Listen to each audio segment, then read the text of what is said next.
and one. We are live. Take it away, Alex. All right. So hi everyone to whoever is joining us today. We have an exciting hour or so ahead of us where we've brought some of the people from our engineering team and also a special guest, Miri, that joining us today. Yeah, it's really nice to join. Kind of awkward and weird, but also really nice. I'm sorry, I had a small technical issue that I opened the stream at the same time on YouTube and I could hear everything on delay. And I'm like, did I just go back on time? So sorry for interrupting you, Miri. Just to that's actually, it's perfect for this event. Exactly.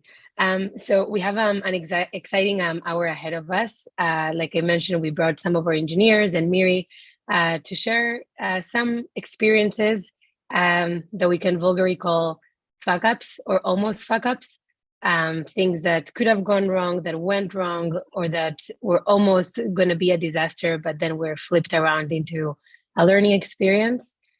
So that's what life is all about, learning by doing, not only in our personal lives, in our professional lives also. And with this great crowd of people that I have next to me, that's the idea of the evening.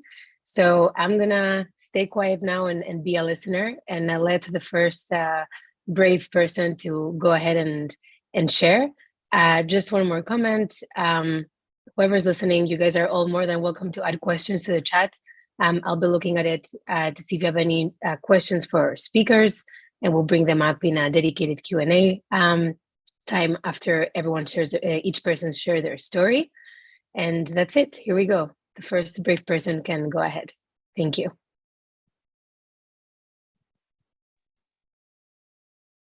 There are no volunteers, I can start. Actually, I was trying to figure out which story to start with, and I'll start with a story back for my previous position. We ended up working without a product manager for quite a long period. We had a roadmap, so we could continue our work, but I had to manage both the engineering and the product while I'm trying to recruit a proper product manager to do the job better than what I can do. Things went smoothly enough, I must say. And then I was arrogant enough to define a new feature, a dashboard for our admins. Thought to myself, how hard could it be? We started to design a perfect architecture. We thought about all the how to fetch things, made it very efficient and smooth. And we knew it's critical path for our users, so we made a lot of thoughts about how it's going to scale it, to keep up all the traffic that we will get.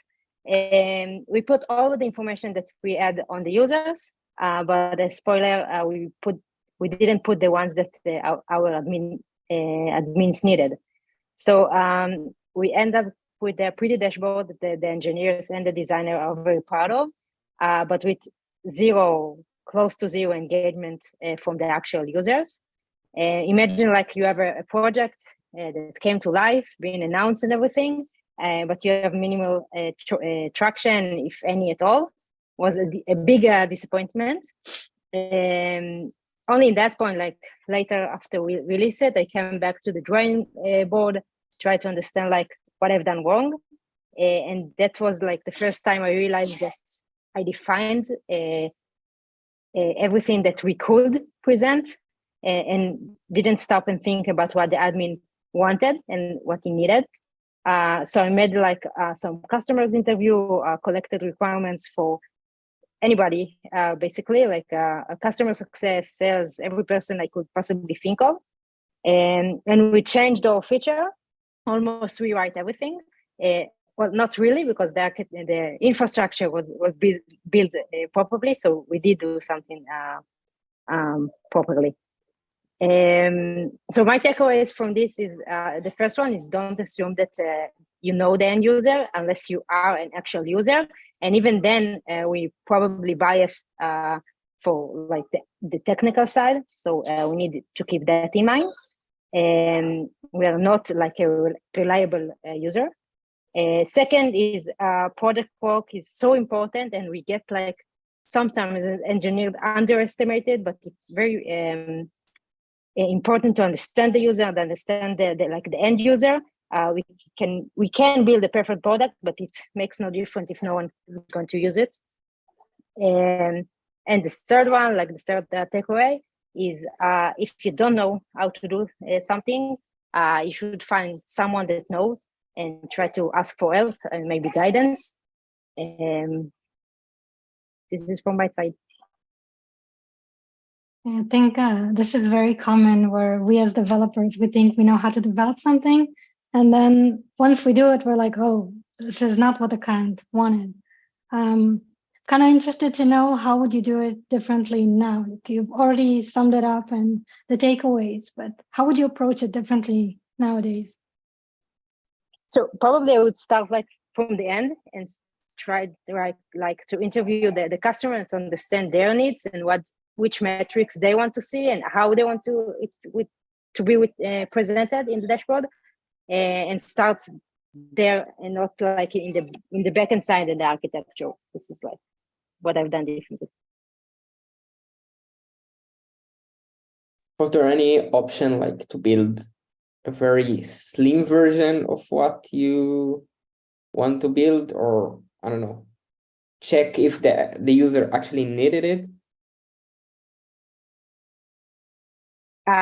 So basically, yes, we could have started like without the infrastructure and just presenting some data, so we can get the feedback early in the process, and not releasing like 3 or 4 months, 3 or 4 months ahead, just to realize everything before. So I know that Eti has a baby crying in the background, and mom needs to go to the rescue. So thank you, Eti, for joining us and for making the time and for sharing your experience. I think we all have a lot to learn from it. And me, myself, like not necessarily an engineer, but definitely working on things that I think can be valuable. And then I get out of my bubble and then I realize that's not necessarily the case. So thank you for sharing. And we're ready for the next one. Who wants to go? Yeah. Hi. Oh, yeah, Mir, you can go. No, go ahead. That's good. Okay, cool. So hi, everybody. My name is Niv. I'm a software engineer at Wilco for about the last year or so. And my story is one of those more embarrassing mistakes that one can do. It was in my first work a few years ago. I was a student back then, so I was working part-time, and I decided it was a vacation day back then, but as part-time you can work whatever you want. So I decided to work on that day because I didn't have something better to do. And I was working on SQL procedure that we had, which was running very often and was not very optimized. It was quite slow. So I decided, it wasn't my decision. We wanted to improve that procedure runtime.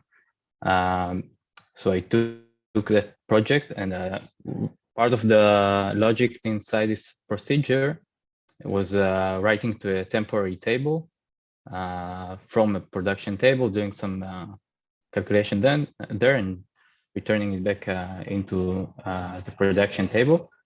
And stupidly enough, while testing the procedure, I did some when you want to change the name of a table in many places, you can do you can search the name and just replace all.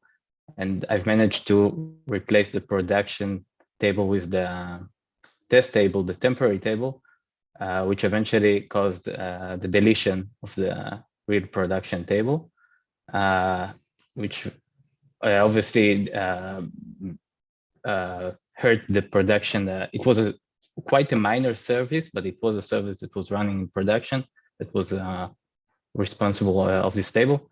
So I called my manager back then, and he responded like in 5 seconds because he probably got the same alerts that I saw in my machine.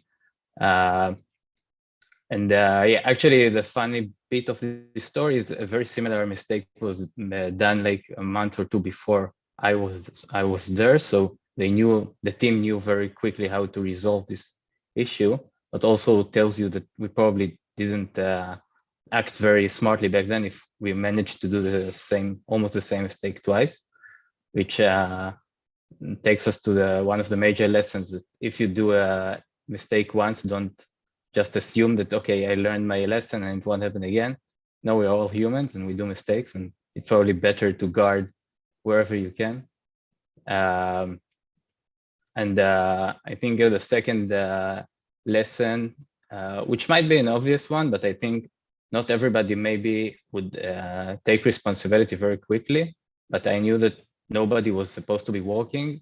So I had to take the responsibility immediately, even if I wasn't really sure that I was very junior back then. I wasn't really sure if I was the one that made the mistake, but you can't really take any risk. So I just called my manager and asked him, okay, maybe I did something stupid. I really need your help.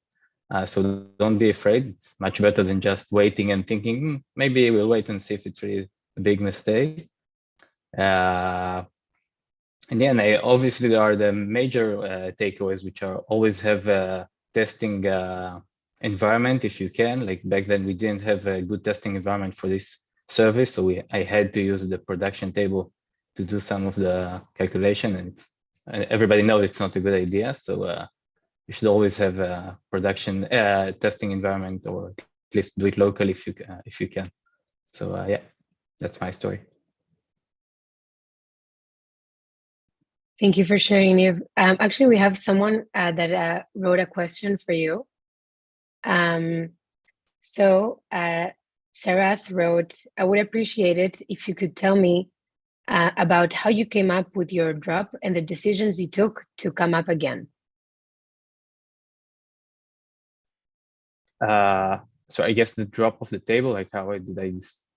Can you repeat the question? I'm not sure I truly understand it. Why did you had to drop a table? Like in what use cases you are dropping a table? Know whether it's like production or staging.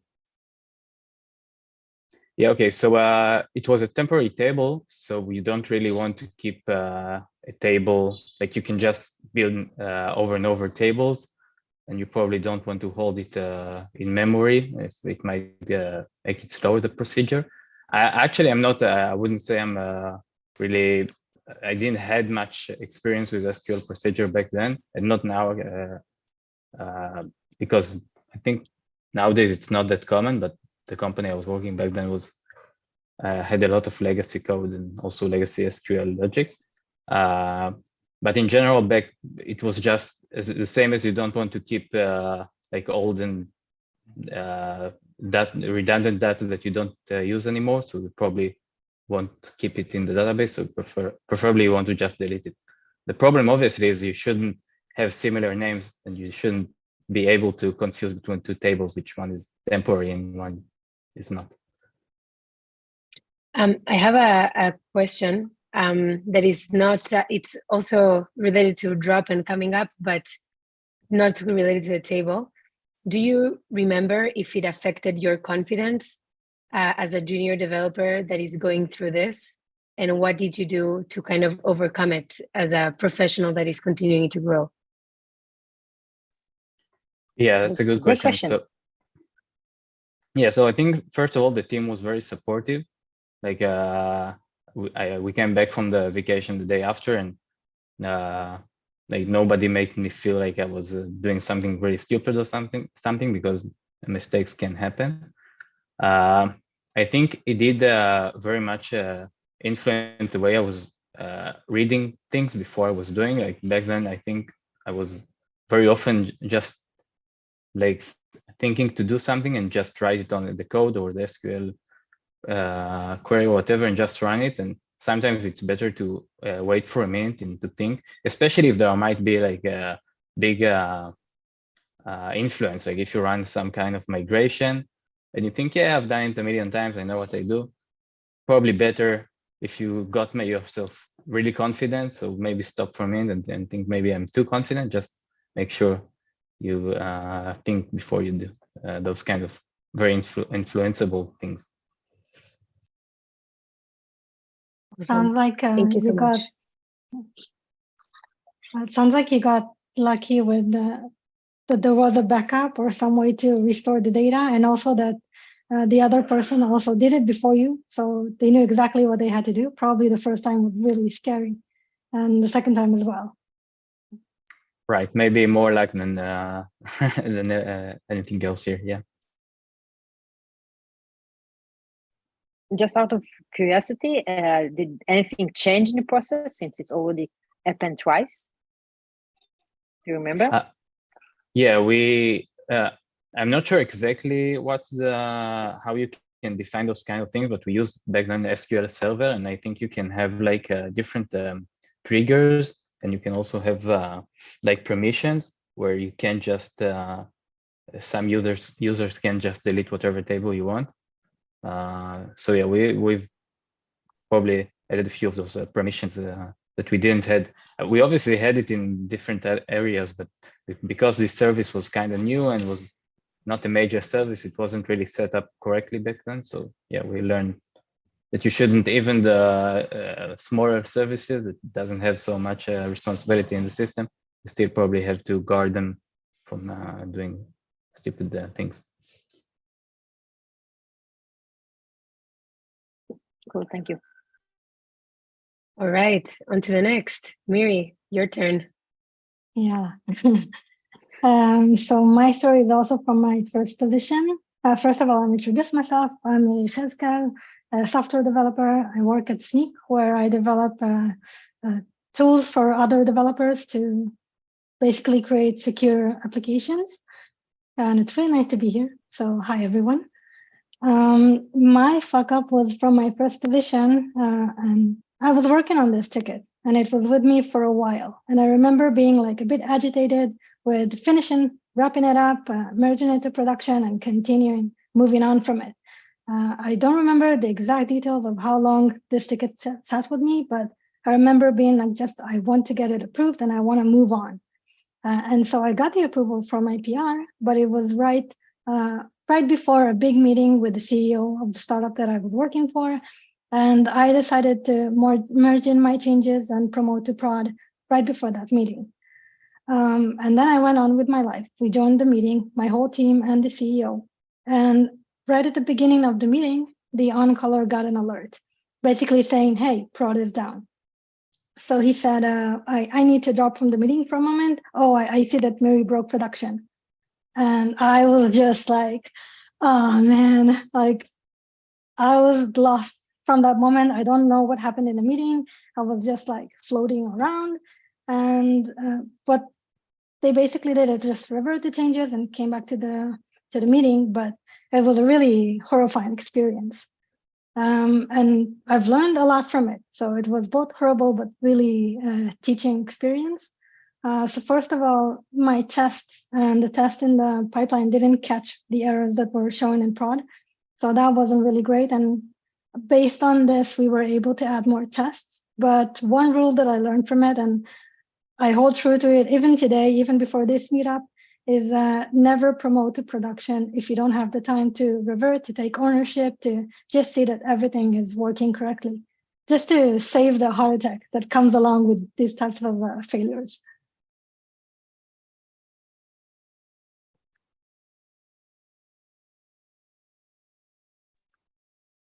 Thank you for So sharing, Miri. So question from my side, what have you done differently since then? So I think aside from being more aware of when I'm promoting stuff and being ready to take the ownership if anything fails, is being more aware of what I'm testing, because a lot of times we kind of rely on the testing that are already there. But if I'm making a change, I want to feel secure that my changes don't affect production, that they're working correctly, that I'm thinking about the edge cases and basically designing more smart solutions. So I try to keep that in mind. And obviously, like, I'm a human being, so sometimes I keep doing mistakes.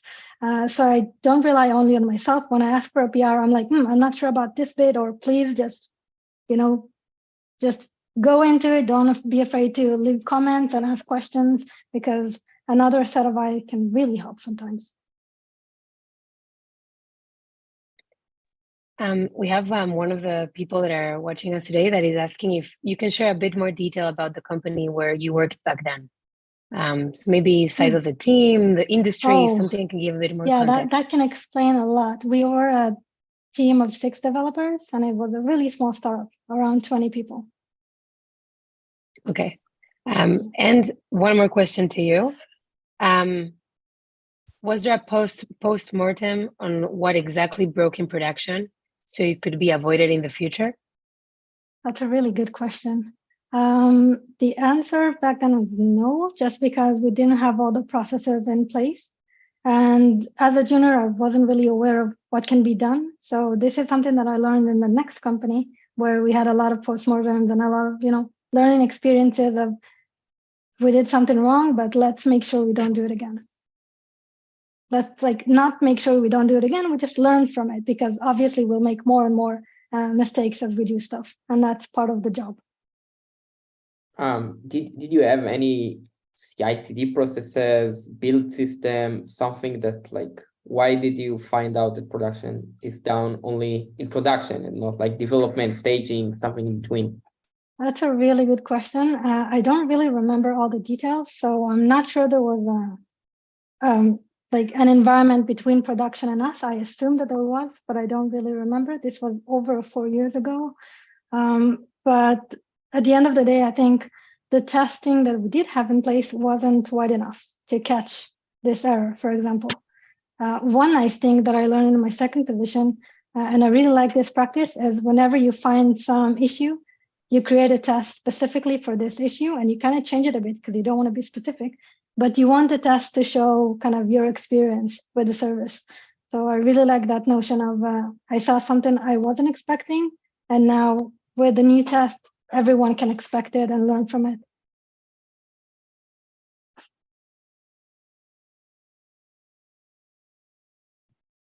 Amazing. I don't see any more questions from here. In the meantime, if any of you guys has another question, otherwise we can move on to Gil. Maybe Okay. it's a similar question to what I've been asked, but maybe you'll have better recommendation. Like I remember I was a bit scared for the next few days to do other major differences because I don't want to do a mistake twice. But I wonder if you have for the juniors between us some ideas how to handle those kind of fears that you have after such incidents. That's really interesting. I think as a junior, I really had no idea how to handle it, in terms of mentally and also technically. So I think learning from more experienced developers is really important. And as a more experienced developer nowadays, I try to help others around me, no matter their experience, just understand that, mistakes happen, and let's try to figure out how we can mitigate them and what we can do to avoid them in the future.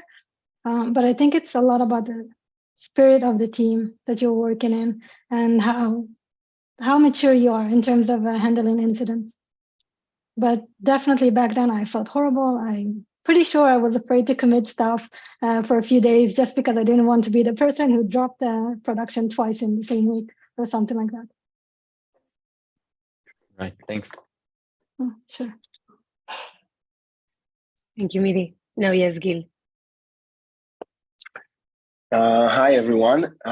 So I'm Gil, and I'm a product manager at Wilco, and my story is from the product perspective. I chose to bring a very close and personal story, actually. First of all, I started my career as a software engineer for a couple of years, and then I founded a startup with two of my friends and was in charge of the product. It was our first startup, and we weren't very experienced in entrepreneurship or, I would say, young in the industry generally. We were involved in different edtech operations, and back in 2012, mobile web began to be a real pain for advertisers because of website owners not adopting to mobile fast enough, and they didn't transform their monetization real estate from desktop to mobile. So all of their metrics and engagements and everything really decreased on mobile, and mobile was picking up and picking up fast. All they had were pop-up ads, which are still in use, of course, and they were asking for other and less intrusive solutions. So once one of the friends, one of the founders, came with his idea, we felt very close to the urgency, and the market really needed that solution, and we felt there's like a really good product market fit here. So we spent like 6 months building, an MVP for a product launch, and we even raised a small capital. And we built our first product, which was kind of a toolbar to your mobile site, a search toolbar with other engagement that are connected to the website content. We wanted to create more real estate for monetization that is less intrusive and looks better and feels better for the user other than pop-ups. And we want to use a naturally familiar UI of the search box and to add all the features I just mentioned and more. So we showed it to a lot of publishers and they really liked it, and like we really felt we were gonna build something that's gonna really create a difference for those publishers. And that was part of the problem. So what happened is that we thought mostly on the publisher needs and not on the end user needs. The problem was that once we shipped it to a few real signed publishers and got like the real world numbers, the numbers were really so low. We understood very fast that this does not has the potential to become our lead and back then the only offering. And this is what we sold our initial investors and what we sell to all of our publishers and everything. So we had to brainstorm really fast and to find other points of interactions and other things that we might use and try to think of something that will still try and solve the problem of monetization on mobile web. So after like 2-3 months, we came with an idea, and we decided to create a new direction of how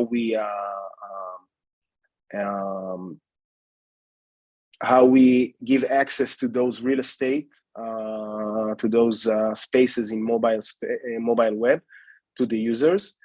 While our main offering was failing, we learned from the data that users do a lot more on mobile web than they do on desktop. They use the zoom, they select text, they share the page, they do a lot of other stuff. And we learned about patterns they do, and we found like actionable things that they might do with those patterns. And we just try to learn in those 2-3 months and to execute on a few of our publishers and do like a second product market fit, but this time with the users. And it performed much better. And I think that 6 months afterwards, our product talked very differently. We sold a very different offering, and from there we ran a few years with this approach. So this is like a really high level product fail. But my biggest take here is first thing, really, we were young. It was 2012. There are a lot of things that might sound basic now, but first of all, we learned that product market fit sometimes involved more than one market.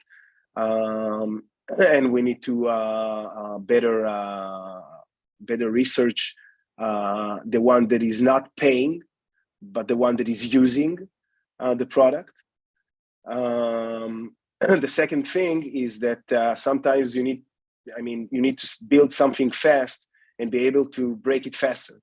And eventually we didn't work and spend so much time on the initial product. And once we raised some capital, we had a small team, so we were able to run fast and make hard changes and check them fast.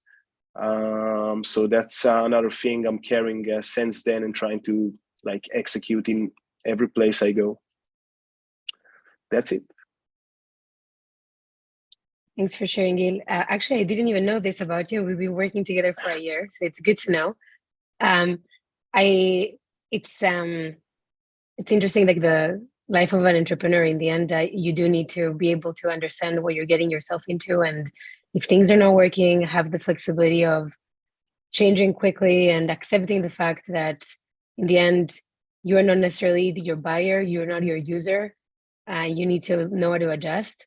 And I'm wondering, today you're a product manager at Wilco. So how do you adapt what you learned as a founder into your product manager experience in Wilco, which is also a young company growing and learning all the time? Yeah. So yeah, of course. Actually, a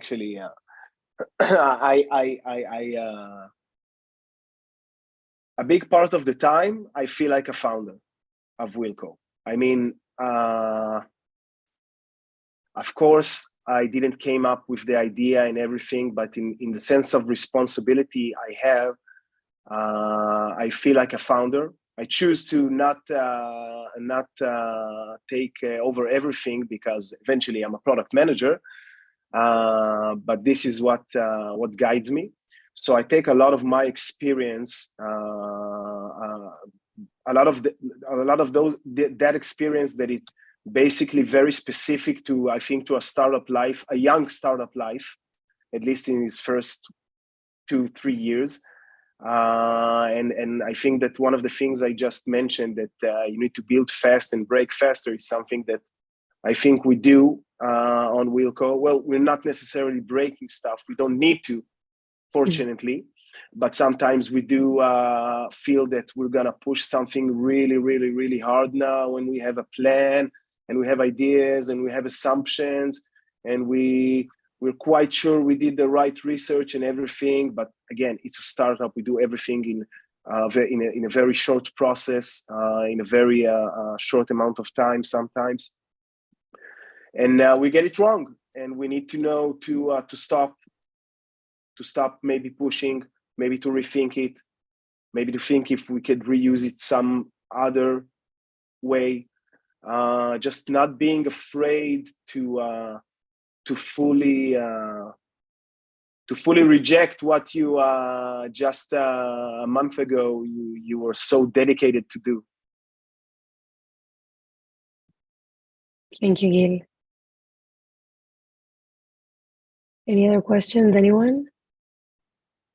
I'm seeing like some generic questions in the chat, but it's like sparking ideas for a potential future live stream, because I think it's a bit less relevant for this one, but I'm keeping notes for it. So I think we can go to Shem. Yeah, so my story is a little less about things that went wrong. Like I didn't affect production, I didn't affect actual users, just wasted a lot of time of mine and other people on the team. So I'm Shem, I'm the CTO and co-founder of Wilco. I've been doing all kinds of software engineering in the past 15 years.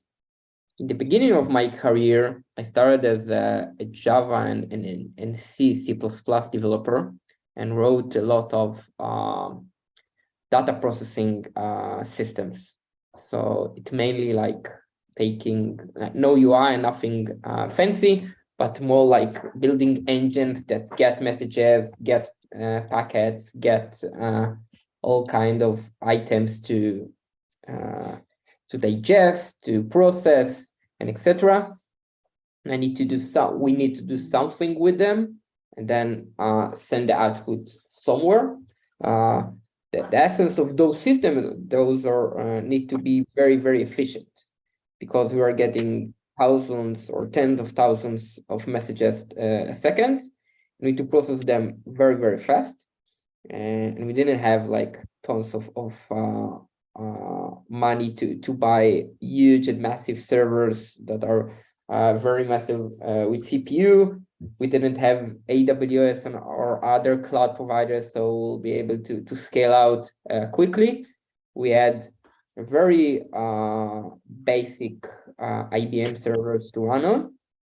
And me and another person on the team had to rewrite a specific component in the service, in the system, that serialized, and this is the first item in the chain, where this reading for queues do very, very quick processing and sending to specific queues or specific functions to continue those processing. Because this is the first item in the chain of processing, this should be very, very, very, very fast and very efficient and very slim. So if you're familiar with Java, so Java surely back then wasn't very efficient. It had like tons of memory consumption, and the CPU wasn't so optimized. So the trick that we did here there is writing code in C that is very, very performant, and the bridge to Java with JNI, very sophisticated low-level code. And we spent, I don't know, a week or two just to write a couple of functions to serialize those. And we thought we are over, and that's great. And then we went over to actually test the thing, like make sure that it's working, first of all. This one we already covered in our unit test. But then we need to check if we actually handle the load, right? We need to start sending tons of messages to see if there is a problem or something like this. So we created a load test environment where we mimic the production system, create the same resources, the same environments, the same memory, and started reproduce and send real traffic that we record from production. And the way that we check that we actually handle the load is create some kind of counter. When we start the function, we start the processing, increase it by 1, and then when we finish process one message, we print it. So we assume we're going to see 1, 2, 3, 4, 5 to 10,000, 10,001, etc. Then we run it, I don't know, for 5 minutes and see how many messages we're able to process in those 5 minutes, and then we'll be able to get some averages. So we did it for 5 minutes, 10 minutes, 15 minutes. It was like we did a lot of tests to make sure we get some kind of average number. But no matter what we did, fast enough, we saw like we're not even close to the target number that we want to. We aim for 10,000s of messages, and we barely scratch the few thousands. So we factor over and over, create some kind of memory allocation, debugging. We spend, I don't know, at least more than 2 days only on this. And because we are so fast on writing it in the first place, no one really like push us. We're on our time frame, we're good. So no one really approach us and say like, how it's going? Do you need any help? Do you need any advices, etc. We weren't so senior. It was me and the other partner, fairly junior. So we decided to like do our own thing without asking any advice. And the second day, we decided, okay, we are finishing right now, no matter how time it takes. we're gonna pull all-nighter until it's gonna be fixed. So we are there on, I don't know, 1 a.m. to 2 a.m., middle of the night. No one there, no one in the office, until one of the manager was there for some reason and jump in and say, "Hey, what are you doing here?" He was very senior. He was a manager, or like manager of managers. He has tons of experience, specifically on low-level stuff. And we explain him that we already on the finish line. We finish everything. We just need to figure out what's going on here. We are on the load testing phase, and we show him that we are not yet there, and this is what we got there. And he saw like the tons of logs and the tons of messages there, and he say like, just making sure, I know you are smart enough and you obviously know it, but just making sure you're not debugging that much of logs and putting in the output, because output and printing to the screen, putting in the file, it's tons of IO and taking tons of time. And we sure say, yeah, of course, we know it, we are not stupid, we don't do it. And then in the second he leave the room, we like flip it and print only in instead of every message, only in a couple of thousands of messages, and poof, magically the bottleneck disappeared, and we were able to process so many messages. And we're already there on day one. This is the fun story, but we just didn't know how to actually measure it and understand the load that we are able to handle. Since then, like, this is the first thing that I'm saying to everyone that doing some kind of load testing. First thing first, move your log to info. If it completely remove those, only then start the actual testing.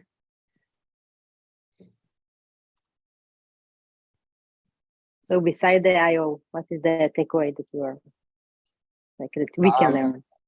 Yeah, I think load testing and stuff that are more advanced, I would say, like those kind of tasks you're not doing on your day-to-day.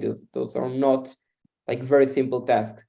And I would love to before starting it or talk with other people that already did it. They are really familiar with this. They have they did it already. They know how to do it. They usually have tools for this, and it's not like print screens and use the messages. So this is what we needed to do. This is the first time that both of us did load testing, and for us it felt like natural to test it like that. And obviously now, even if I don't know the exact tools to do load testing for JNI calls, I know there are better ways than actually doing it like that. Shem, I have a question from someone that wrote here in the channel. He's asking, where did the target load testing number come from? So because we know what is the current production, like we take a current production system and we need to make it better and add support. So we know what is the traffic gonna be look like, and what it is now, and we aim to add a couple of more sources. So it's interpolation of the current status and what we expect. Thank you. So I have a question. I'm wondering, what do you do nowadays to kind of help other people that are probably stumbling into similar issues, but they don't know that it's a known issue, for example, and probably they're sitting for like 2 days trying to do something, and they don't know that they're just doing something that someone else already encountered. How do you approach, what do you do today? First of all, one of the first questions will call or about how to do load test properly. What are the tools that you need to use?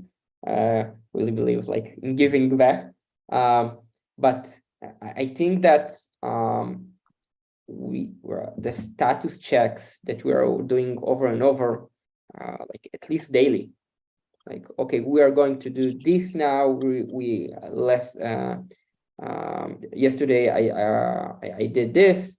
All the status checks, like we are making sure that people are on the right track, using the right tools, and we like blankly ask people like, yeah, okay, you are doing this refactoring, but how do you do it? You are trying to fix this memory leak. How do you do it? Like we actually ask, how do you do it? Do you need help? I use this tool.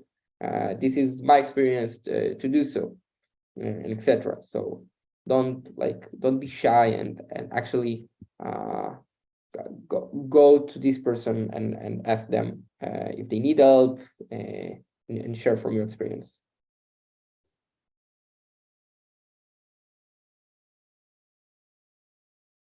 Thank you. All right. I don't see any more questions. If anything comes up in the next minutes, I'll share it with you. I want to say thanks. I've truly enjoyed this, and I know that it's not always comfortable or easy to put yourself out there and share the things that the places where you make mistakes or you almost make mistakes and make yourself vulnerable in front of others. But developer, non-developer, professional or student, there's always something to learn from people that are going through things from their experience. So I appreciate all of you guys sharing yours. I'm gonna push for this to happen again. Sorry in advance. So really thank you all for making the time. Thank you for the ones that are watching now and for the ones that will watch later. And yeah, it was great to be a part of this. Thank you. Thank you, Thank Alex. you. Thank you. Bye-bye. Bye bye.